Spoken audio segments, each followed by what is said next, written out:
Welcome, Pewter Report readers, viewers, and listeners to a brand new edition of the Pewter Report podcast and the Pewter Postgame show, brought to you by our friends over at Briar-Greaves Insurance. Protecting your assets starts with a company that you can count on. So whether it's auto, homeowners, flood, boaters, or business insurance, there's nobody better in the business to work with than the great people over at Briar-Greaves Insurance.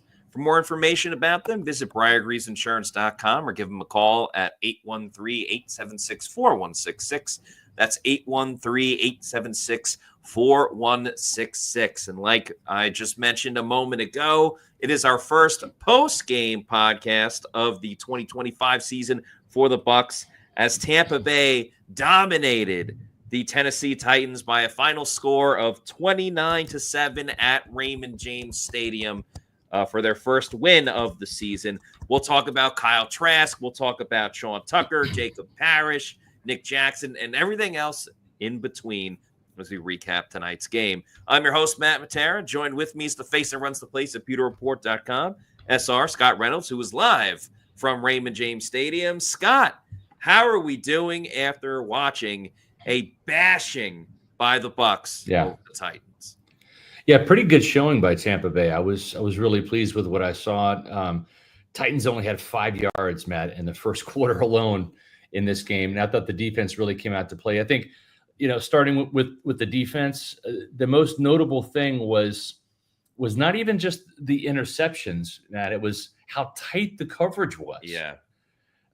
We saw pass breakups galore by this team, and it just was a it was like a slugfest out there with the defensive backs playing all over the wide receivers. And keep in mind, there are a couple of good wide receivers in Tennessee that have some experience.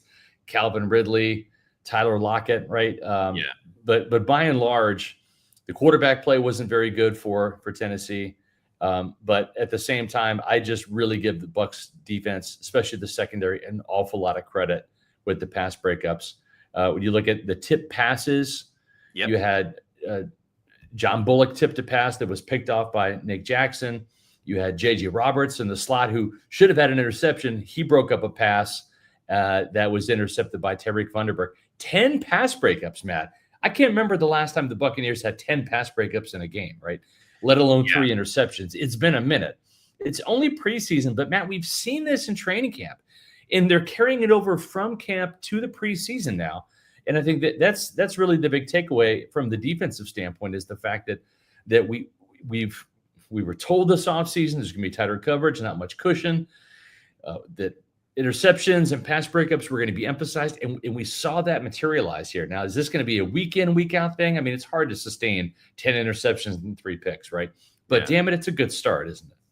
It is absolutely a great start. And that's one of the biggest things for me when we're talking about the defense and what they did on the defensive side today was keeping everything that we've seen from training camp, from even that joint practice against the Titans.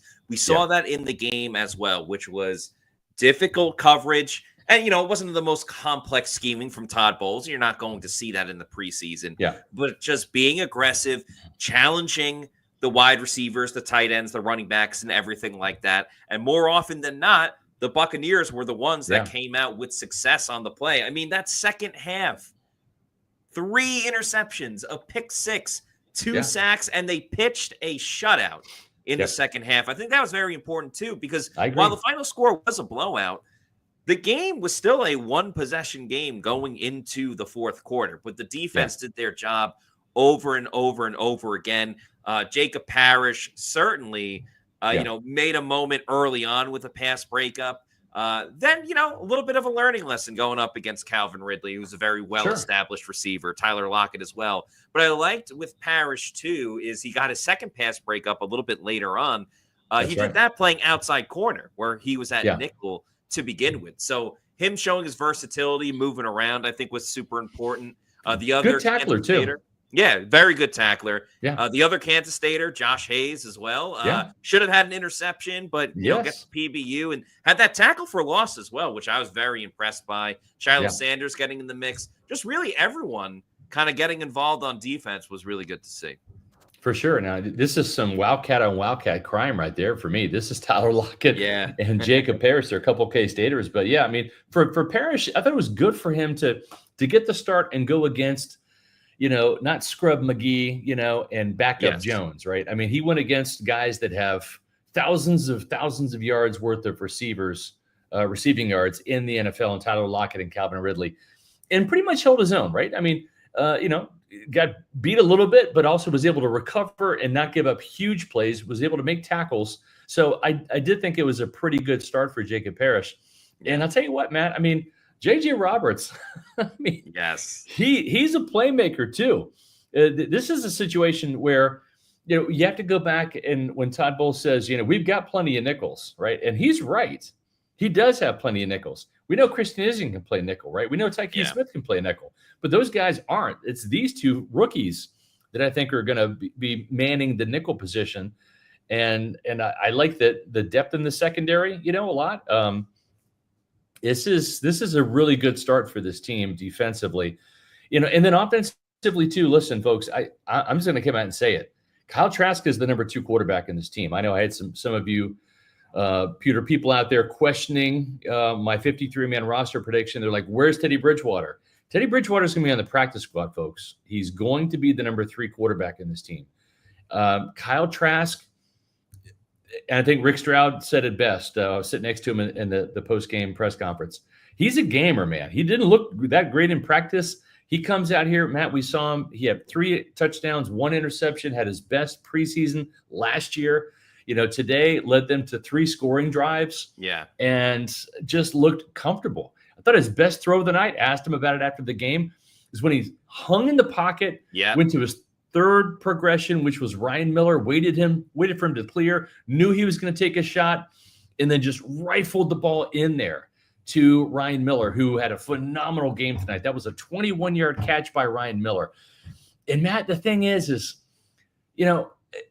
that takes some guts to hang in the pocket. And that's kind of the reason why they liked him at Florida, was because he was reminding the Buccaneers of Brad Johnson, the way he would kind of hang in the pocket and take those big shots. And I asked Kyle about that after the game, and he said, I love hanging in the pocket and just taking a good look like that. And I love being on the ground and listening. Listening, is the crowd going crazy? If they are, it means my guy caught the ball. If the crowd isn't going crazy and the other sideline's going, nuts, that means it is an incompletion, a big hit. It was an interception. So he's like, that's a really good feeling when you're on the ground and you hear the crowd go nuts like that. And, I'm just telling you, he's comfortable in this system. He knows these receivers. He has a huge advantage over Teddy Bridgewater.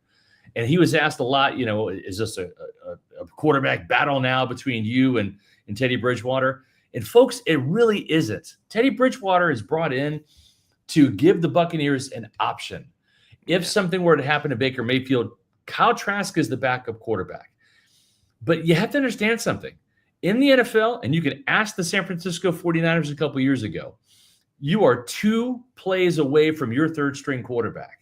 Mm-hmm. And this team is Super Bowl ready. They do not want Connor Basilick as their 3rd string quarterback. And Michael Pratt is still injured and hasn't thrown a pass since April. So, it makes a lot of sense. I applaud the Buccaneers for bringing in Teddy Bridgewater. This is Kyle Trask's team if something happens to Baker Mayfield, though, because he is the backup quarterback. And all he did tonight was put an exclamation point on it. He looked comfortable. We saw the Buccaneers push the ball down the field, Matt. And that's something, that we've talked to Josh Grizzard about. He wants a little bit more vertical offense. What did we see from Kyle Trask? 21-yard shot to Mecca Buka, 25-yard shot to Jalen McMillan, 21-yard shot to Ryan Miller, pushing the ball down the field. We saw plenty of wide receiver screens and short stuff, but also those deeper shots, and Kyle Trask was on the money. Really could have been 4 scoring drives as well, because remember, after the big throw to Ryan Miller that you were just talking about, Elijah Klein, who the Bucs are moving kind of all over the offensive line, had a wayward snap that was inside of Kyle Trask and lost about 18 to 20 yards on the play and essentially ruined that one. But it was great to see Kyle Trask do it from the beginning, as you just mentioned, Yeah. with the 25-yard completion. First play of the game, 25-yard completion to That's Jalen right. McMillan, Yeah. and then not long after to Emeka Egbuka. Kyle Trask ended up 12 of 16 for 129 yards, a quarterback rating of 98.2. There was a little bit of me that was like, oh my God, he's holding on to the football for a little bit too long because he got sacked early in that game. But I think something went off in his head after that where he, like, the timing was on after that moment. And he still hung in the pocket a little bit too. It wasn't always like, he got rid of the ball in 2 seconds, but I thought he was very smart and deliberate with his passing as well. He only averaged 8 yards per completion. That's not lighting the world on fire by any means, but he knew, okay, I have Emeka Egbuka, as you see in that picture. I have Jalen McMillan. Don't put the ball in harm's way, but at the same time, kind of just put it up to them and let them make a play. And that's essentially what Jalen McMillan certainly did on that first play. I kind of like, even though it was an incompletion, I like what he did on that third down going to Emeka Egbuka on that first drive. It ended up being incomplete. Egbuka almost had a one-handed catch.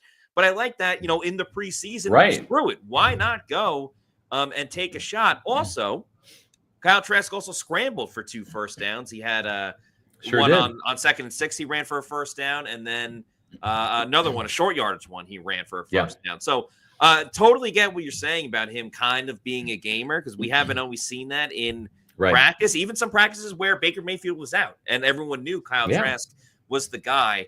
And I think, like I said before, 2 things can be right. You can have Kyle Trask as your number 2. Yeah, but it was also right to bring in Teddy Bridgewater. Totally agree. I think the Bucs have a really good situation going on with the quarterback right now, and hopefully we don't even have to worry about it because Baker Mayfield will be playing the entire season. But really liked what I saw from Kyle Trask, especially after the sack too. He really responded. They went deep, and that was great too because it made the screens that much more valuable because the defense had to go, we have to worry about the big play.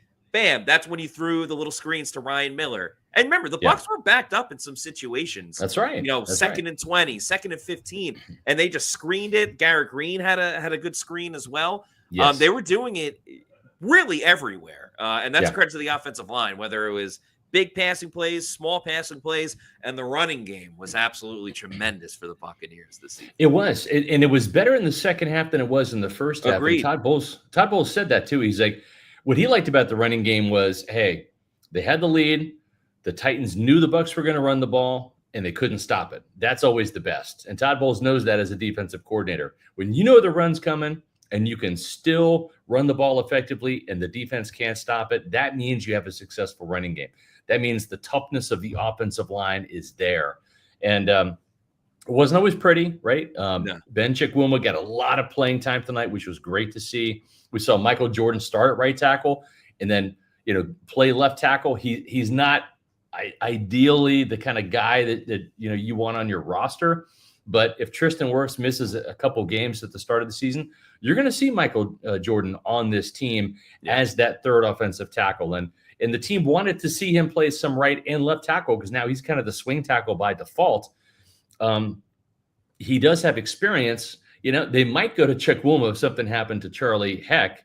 But then if that's the case, then you don't have any tackle depth. So they're probably going to have to carry 4 tackles on this team, 10 offensive linemen to start. That's why I had 10 in my SRS Fab 5 in the 53-man roster prediction. Because if you carry Tristan Wirfs and don't put him on PUP, meaning he might only miss a game or 2 or 3, but you don't have to wait till week 5 to have Tristan Wirfs at your disposal. If he gets healthier before that time, you're going to need to have some extra tackles. You're going to have probably 4 because, you don't want to force Ben Chigwumma in the game because he is a rookie and he's kind of raw. But I thought he did pretty well tonight. He did have a holding penalty, I think. But in the first half, though. It was like the first drive because Charlie Heck did start the game and left tackle, but he was only in for that first drive. Then Chigwumma came in. I believe it happened on that first drive that he was in. But kind of again, with Kyle Trask getting sacked, once you got through that brief rough patch, then he was good to go after that. And like you mentioned, the Bucs, they were moving things around on the offensive line, whether it was Mike Jordan or Elijah Klein moving around or Chigwumma really getting his first action against other opponents in the NFL. The Bucs ran for 178 yards, 178 yards. Owen Wright had like 1,000 touchdowns as well, but had two called back. So he ended up with one. And then also keeping the quarterbacks clean, keeping Kyle Trask clean for the most part, except for that one sack. Connor Bazelak, relatively clean. And it wasn't just, the stats saying that the Bucs only allowed one sack. I mean, Kyle Trask was not running for his life by any means during this game. Same with Connor Bazelak when the game was kind of close as well. The quarterbacks were hardly ever in harm's way. Now, does that say more about like the Titans and their lack of pass rush, or just, job well done by the Bucs offensive line? I think it's a little bit of both, but I mean, you certainly have to be encouraged by almost everything that you saw from the offense, this evening. Devin Cole got involved a little bit at tight end. Ryan Miller, I mean, credit to him. He came back after that concussion and then just got shellacked like not long after. But Ryan Miller, to me, at least has a spot on the practice squad because he was the best. There's no doubt. Outside of the starting wide receivers with Ibuka and McMillan. Yeah. And certainly the starters for the Titans as well. But Ryan Miller was the best wide receiver in this game. Like, without a doubt. He was so involved. Garrett Green looked pretty good, too. There was a lot to like about the Bucs offense from this evening. Yeah, Garrett Green almost broke a punt return for a touchdown, which was good to see because Tampa Bay special teams have not been terribly special. But there you see getting decapitated there. That's like a guillotine, Garrett Green there. But I thought he was pretty electric. So here's the interesting thing. We have to let people know.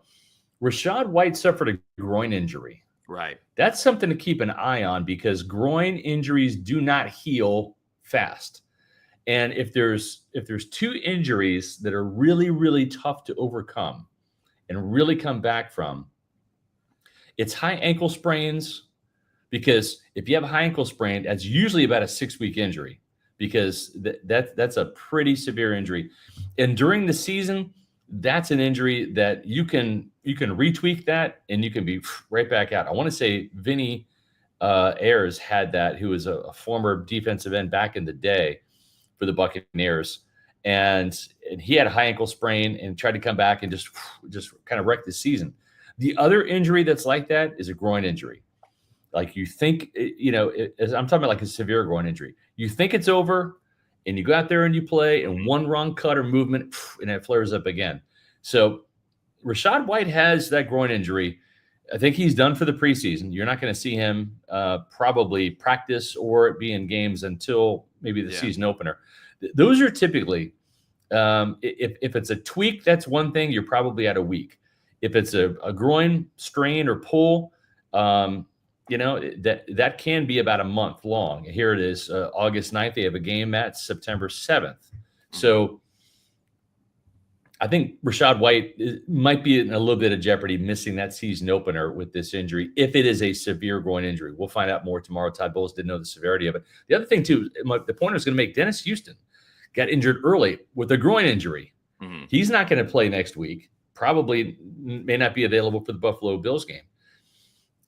Chris Godwin's going to be on PUP. They're going to put him on PUP. So your roster at wide receiver now is Mike Evans, Emeka Ibuka, Jalen McMillan, probably Tez Johnson. They probably give the rookie the benefit of that. There's 4. You're going to carry 5, maybe 6. So Ryan Miller now might be that guy that replaces Dennis Houston, who I thought had a really legit shot of being that last receiver on the depth chart. Ryan Miller's got a shot now. He just makes plays. Not only making plays, but again, that first drive when you had 2nd and long, what did they do? Screen to Ryan Miller that set them up for 3rd and 9. And who they go to on 3rd down? Right back to Ryan Miller. It wasn't just like, he had 6 catches for 66 yards and caught every single target that he had. It was 2 of his catches were at least for first downs on 3rd downs. He's getting open and making big plays. That didn't even include the 21-yard catch that we talked about earlier. Yeah.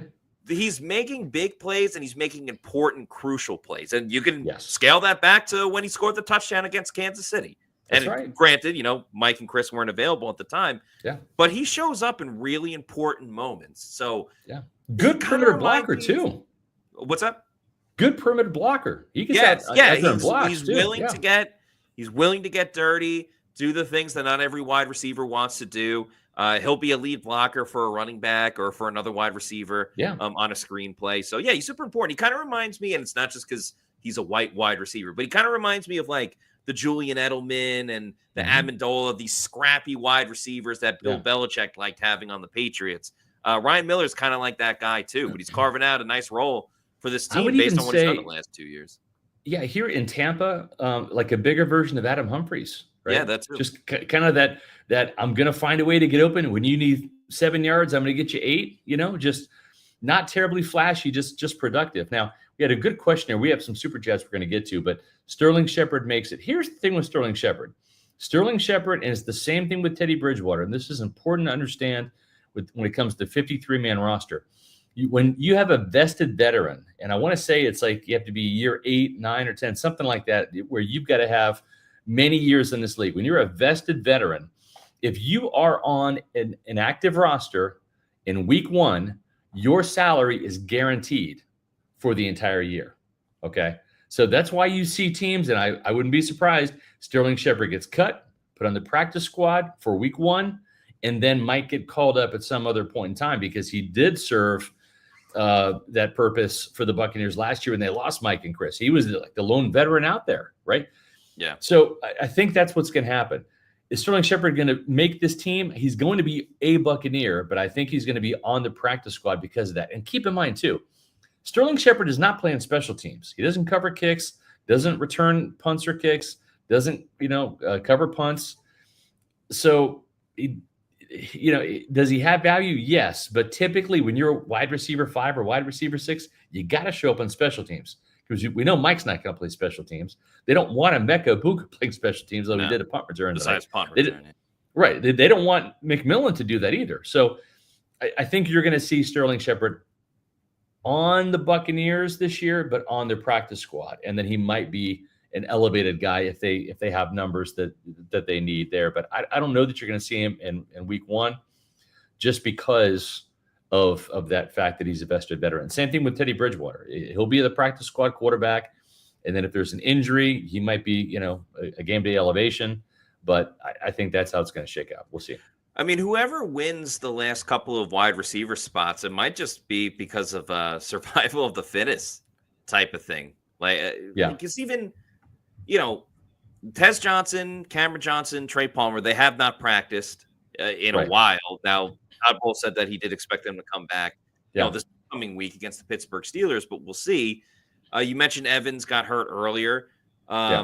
Harris had a fumble, had a blocking penalty as well that negated one of the touchdowns as well. So, I mean, he didn't have the best showing early on.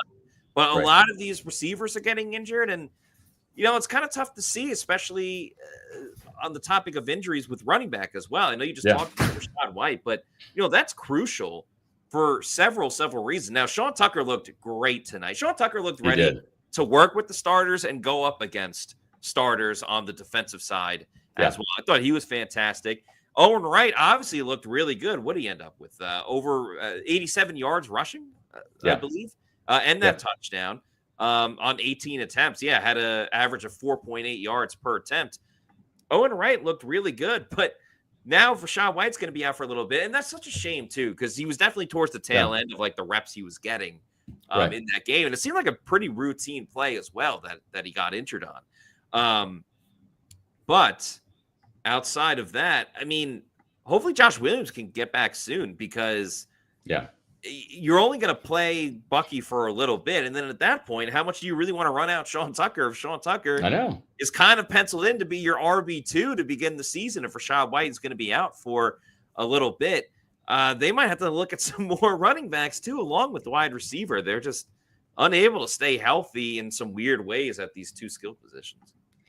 Yeah, you hope that the Josh Williams returns to practice next week, but again, a hamstring injury, you just don't know, right? Is it a mild strain or is it something that's like a little bit more severe? So, they have 2 running backs right now. They have 3, and here's the thing: we think that they're going to play the starters next week in Pittsburgh, maybe for a quarter, because again, they're playing the Buffalo Bills in week 3 here at Raymond James Stadium in the preseason. They also play them in Buffalo during the regular season. I don't know that Todd Bowles wants to show anything about the starters on offense or defense, in that third preseason game. So the second preseason game might be the game where you see the starters for a quarter. And if that's the case, if you're planning on playing Bucky Irving for a series or two, then you can probably live with Bucky and Sean Tucker and Owen Wright for that game, because you had 3 running backs dressed for this game with Rachaad White. So you can get away with it there. And then maybe you hope that Josh Williams, if he doesn't come back for Pittsburgh, that he'll be back before that end of the season for that Buffalo Bills preseason game. Then at least he gets one game and then helps your depth there a little bit. Yeah, I guess we'll see. And Owen Wright looked pretty good, tonight, where I think you trust him with some more opportunities, some more rushing attempts and stuff like that. So if he has to be the bell cow for an entire game, then so be it. Yeah, no, I totally agree. Folks, we're here at Raymond James Stadium, and this is a great stadium, to watch football, not just Buccaneer football, but also USF football. I mean, it's it's cool when the Bulls start the regular season off, right, when it comes to college football. And they're going to do that right here at Raymond James Stadium on August 28th against Boise State. That's right, Boise State, who was in the college football playoff. So get your season tickets now, usfbullstix.com. That's usfbullstix.com. 2025 season kicks off at 5:30. It's an early start on Thursday night against Boise State, August 28th. So, I'm a Kansas State alum, right? But I'm going to go to this game because I'm a college football fan. And I can watch my Wildcats play on Saturday, but I can go see college football right here in Tampa. And this should be a really good game. This should be a great game for Alex Golish and the USF Bulls to start the season with here. I think Boise State, they lost Ashton Genty, and they have a really good shot at winning this. They're coming off of a bowl win. I'm going to be also at that game, the homecoming game on October 18th against FAU. They've got a couple of Thursday night games, a Friday night game. So it's, it's going to be a fun season here at Raymond James Stadium. And the Bulls are a team on the rise. And I think they proved that last year. So get your season tickets. Go to usfbullstix.com. So we saw a little bit of Servase Dennis. We saw a little bit of Deion Jones, but really it was the other inside linebackers, but these two undrafted free agent inside linebackers that really got the job done for the Bucs in that second half. Nick Jackson, I mean, what a run for him. A sack, and then 2 plays later, an interception, kind of like a one-handed grab as well. I know the ball tipped up into the air, and kind of, he was the beneficiary of it.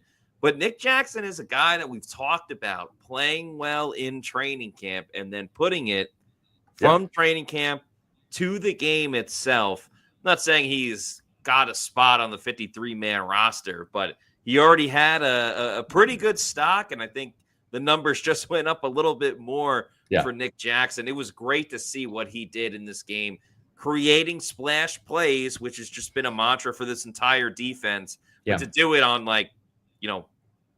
2 out of 3 plays on a drive was really big. Yeah, and I mean that one-handed interception. I mean it's like that was an incredible play. And I'll say this too: credit goes to John Bullock for tipping that pass coming on a blitz, and and creating that interception opportunity. And we saw the same kind of thing with J.J. Roberts, right? He deflected the ball in the slot, and Tyreek Funderburk picked it off. And so you see a lot of teamwork. Listen, when you affect the passer, whether it's a pass breakup or whether it's a blitz, in that instance where really John Bullock was pressuring the passer and then tipped the pass at the line of scrimmage.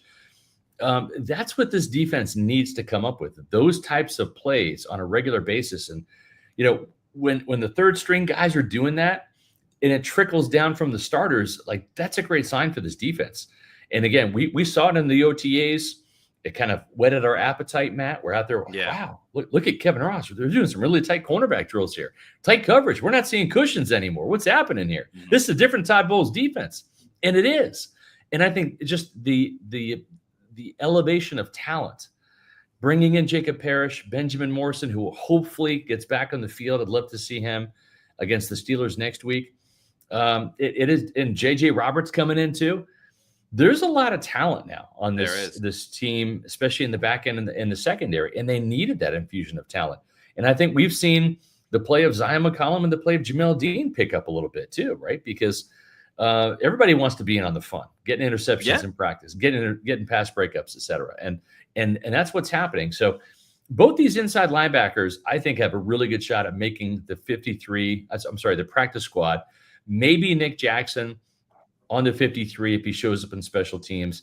And it just depends on how the numbers shake out, right? It does.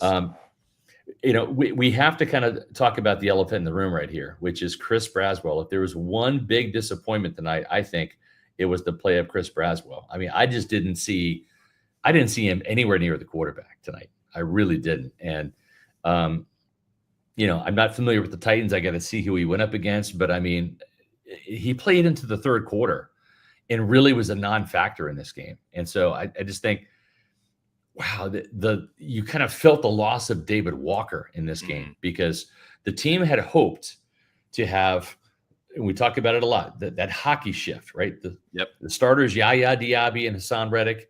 And then when they're not in the game, they want that second line, that second hockey line to come in there, rush off the edge and not really miss a beat. And Anthony Nelson and Chris Braswell are nowhere close to Yaya Diaby and Hassan Reddick. And I think David Walker could have been that bridge that could have bridged that gap between starter and backup line and kind of been that second wave pass rusher that this team really wants. And listen, we're not giving up on Chris Braswell, but he really has got to pick it up. I think he's going to look at his film and be kind of disappointed tonight. And I'm going to ask Todd Bowles about that after he has the chance to watch some film tonight. I'm going to ask him in that tomorrow morning's press conference what he thought about that. It just wasn't good from Chris Braswell. He had a lot of playing opportunity tonight, a lot of snaps, Matt. Didn't get the job done. It was odd, too, because he made the first tackle of the game, like on the kickoff when after the Bucs got the ball first. So I'm thinking, okay, he's dialed in. Like he's going to do something today after making that tackle.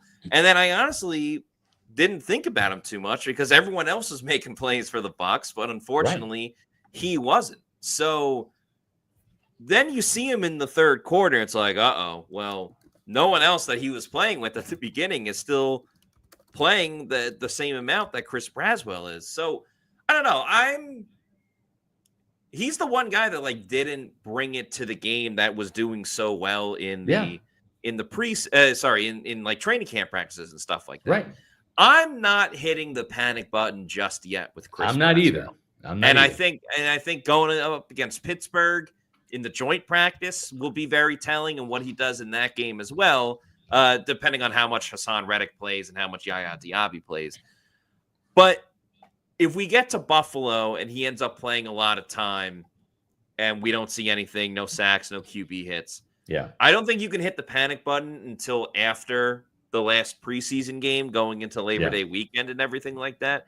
But definitely was not the outcome that you wanted from Chris Braswell. As great as the defense was, and they certainly got a push, the first half, I know they allowed one touchdown and, Cam Ward's a good talent. There wasn't a ton of pressure. Like early on, Cam Ward had to throw it away. That was like a coverage, not a sack because it wasn't a sack, but like that was strictly just good coverage that eventually someone broke free. Didn't see a ton of pressure from the Bucs, especially in the first half. Second half was a completely different story. Nothing to worry about just yet, but Chris Braswell is kind of the poster player of when is it time to panic based on what he did. Yeah, and the thing, too, is we know that Todd Bowles hardly does any gaming, right? There weren't any exotic blitzes. There wasn't any twists that I saw in this game. It's basically just beat the guy in front of you. He wants it super vanilla. He wants to evaluate his front four in those nickel pass rush situations, the tackles, the ends. can you beat your guy in front of you without me having to scheme something where you come free on a game, on a twist or a stunt? Can you beat your guy? And we didn't see Chris Braswell beat his guy hardly at all. So that's a little bit of a concern there because this is a second-round talent. I mean, he showed up at Alabama, right? Again, we're not giving up on him yet, but we'd like to see some signs of life in there. And listen, George Edwards did this guy no favors. He hung on to the myth that Joe Tryon-Shoyinka was somebody for way too long. And what they should have realized halfway through the season was JTS is JTS, and he's never going to be any better.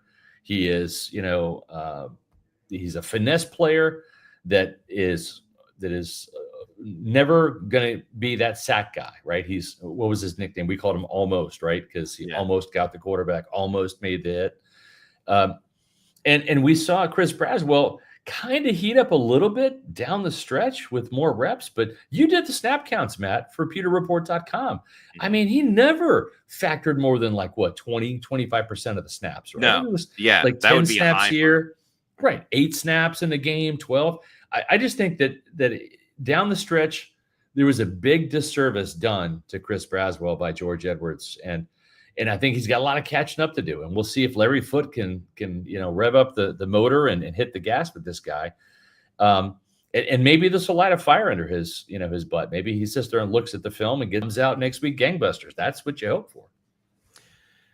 Because I don't really know what other options the Bucs have at this moment. Certainly they could move Anthony Nelson into outside linebacker 3. And of course we have the never-ending battle of Marquise Watts and Jose Ramirez. But Ramirez didn't show anything this evening. Marquise Watts, I think, popped up here and there, but again, nothing that you necessarily fell in love with. I don't know if we get to the point where it's like, well, do the Bucs call someone outside that's available? But at the same time, it's like, well, there's a reason why they'd be available right now, like during training camp and everything like that, and the preseason.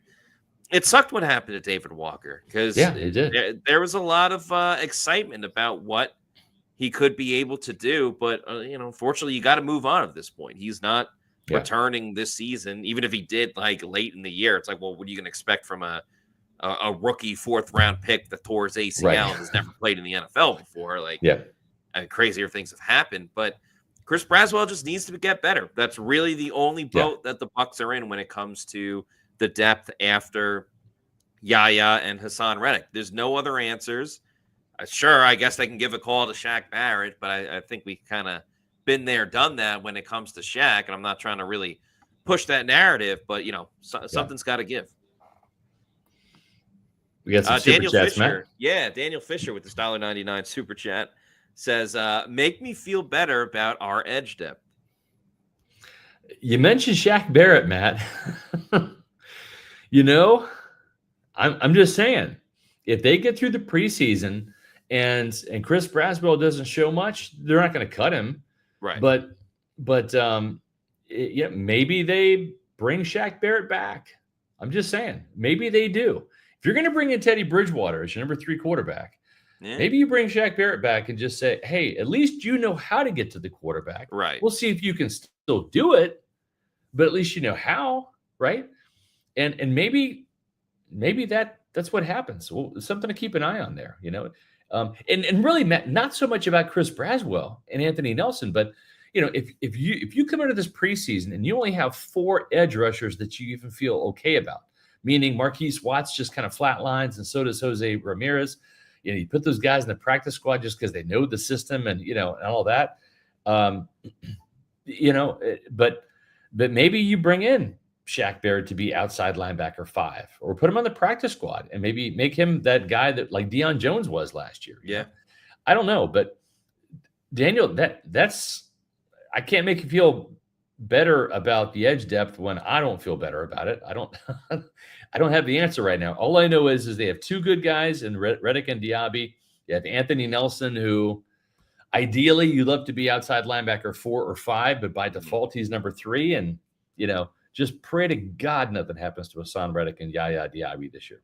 Right. The only thing you can feel good about is Reddick has looked pretty good, but for sure. It's a long season and things can happen.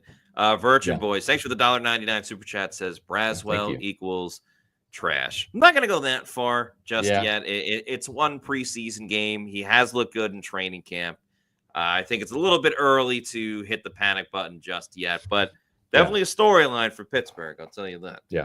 Farouk Kawab, thank you for the $5 super chat. Says, we're going to need to know why the team shrunk the logos on the helmets. Yeah, there's a lot of conversation about this. Is there? I didn't notice that. I mean, I'm here at the game and I'm using binoculars. I didn't notice that. Is that the case? That's what everyone's saying. I mean, I've been watching on my TV, and if I like truly looked with the laser focus, then yeah, it looked a little bit smaller. But at the same time, we've been at practice every day of training camp. I haven't noticed like anything out of the ordinary or anything crazy.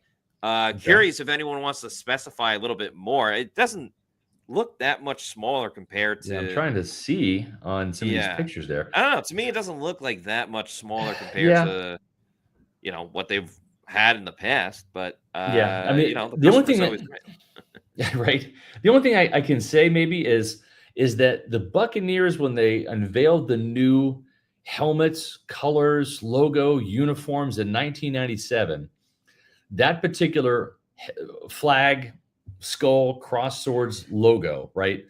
The older version was smaller on the helmets. It was. When the Buccaneers introduced the new helmets, and listen, we all hate the uniform that Lovie Smith brought in 2014. He didn't do it, but it was the Lovie Smith uniform. But synonymous with them, exactly. But that year is where they did have the enhanced flag logo, right? That was the new logo that you're seeing there now, but it was bigger. It was much bigger, I guess. And that's when they actually had a chrome face mask, I think, for one season, and they went back to black. But at least they refreshed the logo, and it looks way better now than it did back then. Back in like 97 through 2013, it looked a little cartoonish in hindsight. I think this is a more detailed logo. But is the flag smaller on the helmet? Maybe it is. I don't know. But it was much bigger, I think, in 2014 through probably last year, I guess. I guess that's what people are saying. I'll have to study it more. Yeah. Pewter Report YouTube channel member Dominic Tarantino says Greg Allman said it was just a one-game trial. So I guess we'll see. We'll keep a closer look for their next game against Pittsburgh. Seems like something Greg Allman would know. Yes, exactly. The Almanac. Yeah. The Almanac. LDBC's Most Wanted, thanks for the $4.99 super chat, says Mike Evans made a lot of bad quarterbacks look great. Couldn't this O-line, running game, and wide receivers make Trask look good? Offense is stacked. We've been saying for years that if you put talent around Kyle Trask, like he had a lot of talent back in Florida, and he got into the Heisman, conversation, right? Based on what happened there. The same thing can happen with Kyle Trask here. And that was one of the things I've said as well with Trask is like most preseasons, and he looked pretty good last year. Most preseasons, he's played with like really bad offensive lines with backups. Yeah. This is one of the best offensive line performances that have been given to Kyle Trask since he's worn a Buccaneers uniform. And look what he did with it. Again, 12-16. Didn't have a touchdown, but again, 3 scoring drives, 129 yards. Like a very efficient Kyle Trask in a dominant victory. And he only played the first half, but a good-looking victory for the Bucs. Kyle Trask can be serviceable, and that's kind of really all you can ask for with a backup quarterback. Yeah, and he came out throwing too. He was 7-9, right? His first, I think 7-9 for 79 yards. He was the Bucs came out throwing. They struggled to run the ball a little bit at the beginning, and he came out throwing the ball and looked really good doing it. We've said it before; it bears repeating. Mike Evans is probably the best offensive player in training camp. Like I don't think he's dropped the ball, at least that I haven't seen. He gets open and makes catches and makes plays and scores touchdowns. I mean, it's almost like he teleports. Like I'm going to teleport open and catch the ball. And the DBs are always like 2 or 3 steps behind Mike. The only guy that really can cover Mike is Zion McCollum, in my opinion. He's the only guy that I've seen really kind of stick with Mike, and then Mike still makes the catches where Right. Baker puts the ball on the money. It's just crazy. But yeah, I think that, yeah, if you put Kyle Trask out there with Mike Evans and Jalen McMillan, I mean, he connected with McMillan, he connected with the Buca tonight. Yeah, I'm okay with that. I think Kyle Trask, he's a good backup quarterback. Yeah. And do you want him to start a whole season? No, nobody does. That's why you have Baker Mayfield. But can he get you out of a game with the win? I think so. He had a really good preseason last year. Starts off great tonight. We'll see how he ends the preseason. But I'm okay with Kyle Trask. I think this was a big statement for him today. Yeah, like I was trying to look at the schedule. Like Trask against the Falcons, I'd feel confident about. Certainly, really anyone in the division, I'd feel pretty good about. I agree. Trask against Seattle, I'd be all right with. Trask against Arizona and Miami. There's 7 games on the schedule, I would say. For sure. If Kyle Trask had to play, there's still a good chance I'd pick the Tampa Bay Buccaneers to win that football game. And then when you add in, he's throwing to Mike Evans and not Trey Palmer, whatever the case may be, then that helps a little bit more as well. We have a $5 super chat from Buck Guy 89. Thank you very much. Going back to the conversation we just had was what was up with the helmet/logo size? So apparently they're doing a trial with the logo and a matted helmet. People are saying it looked different, it looked smaller. I'll be honest, I would not have even thought about it for a second unless other people brought it up. But hey, this league is also a business. The consumer wants what they want, and if they don't want this logo and stuff like that, I'm sure the Bucs and I'm sure the NFL will very much take it into consideration and decide. All right, let's just go back to the original. Yeah. David Weber asks, I'm a little late on getting on. How is Rashad's groin? I'm not sure. I think Todd Bowles said, and I don't want to talk out of turn, but I think I heard him say that Rashad said he felt like a pop, and that's never a good thing. When it's a pop, it's like a torn muscle. And if he has a torn groin, that could be really, really bad. That's a significant injury. We don't know the significance of it. And sometimes, you kind of hear things when maybe it was a helmet hitting helmet rather than, an actual pop. But he was coming off the field in some pretty significant pain. He got checked out in the blue tent, and then that was it. He was done for the night. You're not going to see him the rest of the preseason. Groin tweaks maybe is a 2-week injury, but he's going to be a significant part of this team. So you're not going to see him the rest of the preseason. You're going to see a lot more Sean Tucker and Owen Wright, and both those guys look good tonight. So I think Tampa Bay, we even said it too, throw Josh Williams in the mix, Matt. And I mean, you can survive a couple of games without Bucky Irving or Rachaad White because of this offensive line, the scheme. You can always throw the ball if the running game isn't there. But this team is stocked at running back. I mean, this running back room could be the envy of the league. And I thought Rachaad White looked good, in his limited time. And it's something that we've noticed and talked about a little bit, in training camp. Rachaad White even said himself, he lost weight, he lost 10 pounds, and he feels lighter, feels quicker. Todd Bowles said that as well.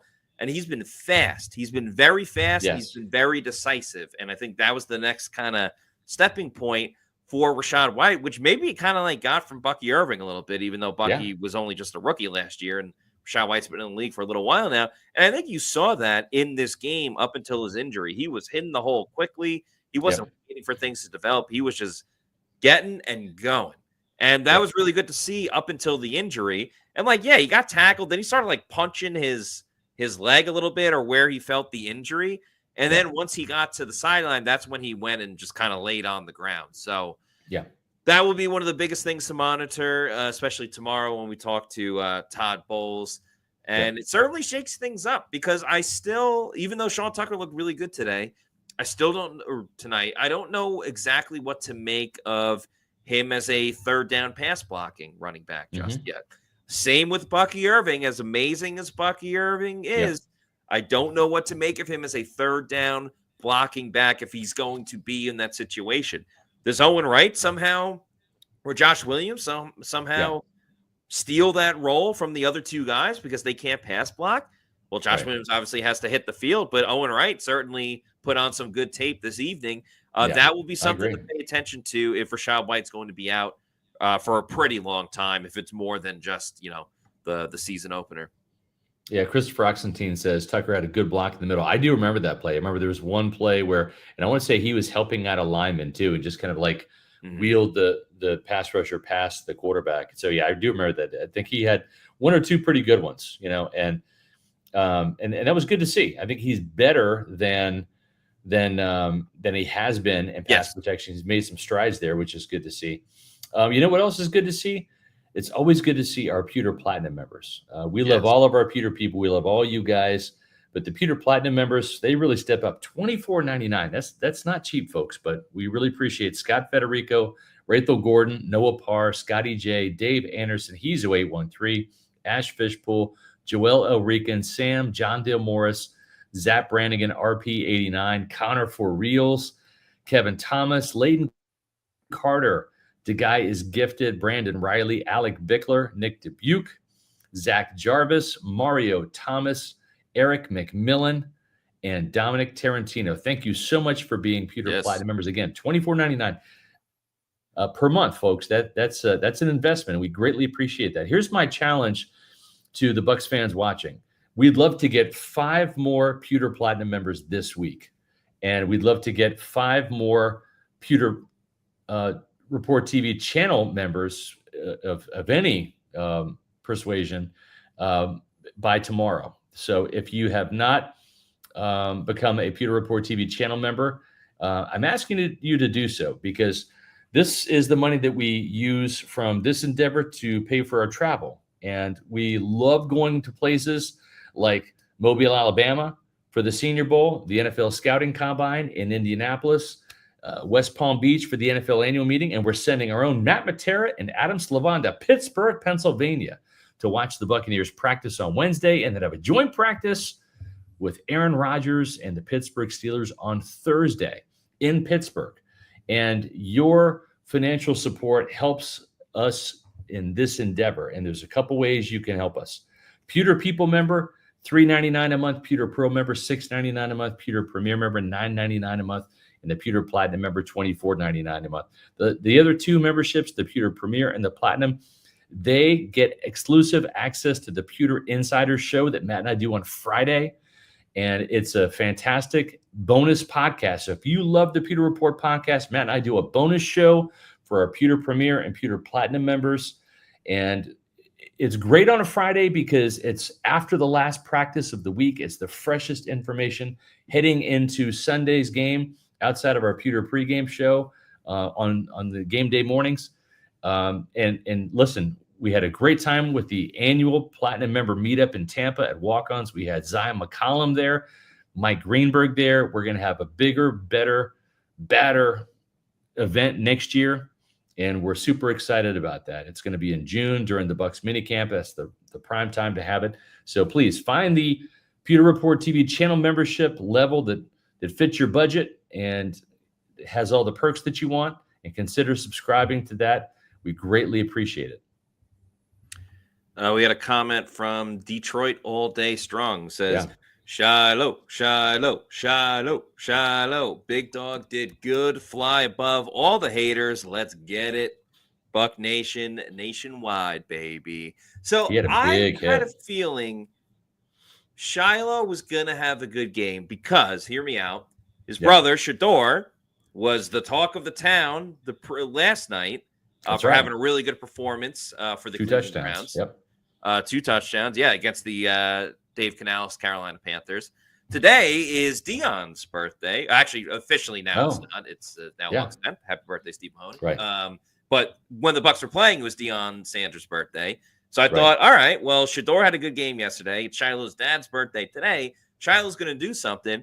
Definitely had a memorable moment with that blitz on the quarterback, Allen, and forcing an incomplete. So that was a good play. It's definitely a strong suit of his game is blitzing, getting after the quarterback. And he was also involved. One of my favorite plays is when the Bucs got the stop in the third quarter on the 4th and 1. When the Titans were in scoring range. It wasn't just Shiloh, but you had Nick Jackson in there. I'm pretty sure Elijah Roberts was in there. Shiloh was on the outskirts as well. And just that group collective effort to get the stop on 4th and short and give the ball back to the offense. Yeah. Shiloh looked pretty good. I mean, a lot of the defensive Yeah. backs did. I mean, Roman Perotti, we haven't even really talked about it, had a pick I 6 know. at the end He of the did. game. That just shows how good everybody was. J.J. Roberts we Yeah. spoke about. But, yeah, it was good to see what Shiloh did tonight.